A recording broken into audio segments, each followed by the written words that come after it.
Welcome to the Pen Parentis Literary Salon podcast. I'm M.M. DeVoe.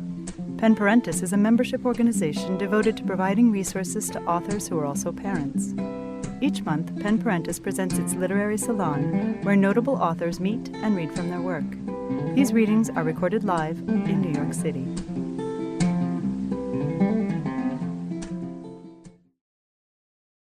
Thanks, Arlena. Thanks, Milda. It's such a pleasure to be reading for you guys after seeing this grow so beautifully, and to be reading with Sean and with my lovely wife. Since I guess everybody's telling a little story before doing the reading portion, the little story I'd like to tell is, so Emily and I have a son who's almost 2. Before he was born, when Emily was pregnant, we decided that we should go to couples counseling because one of the things that can most cause stress on the marriage is the kid coming, and we decided we would treat it like kind of like stress testing the marriage and see what would come up in that counseling that we could start working on a little bit ahead of time.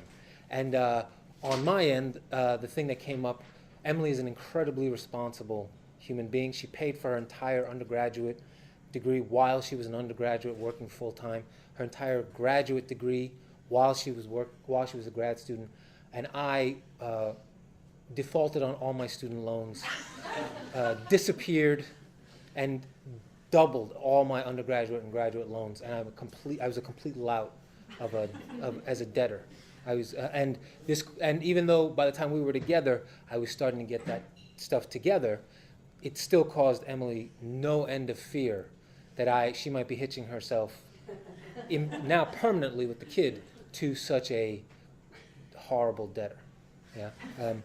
And so, well, obviously we're still together, we're having another kid, we work these things through, but it did make me think that I like writing horror stories, and I thought debt is one of the great horrors of our time, of our age, right?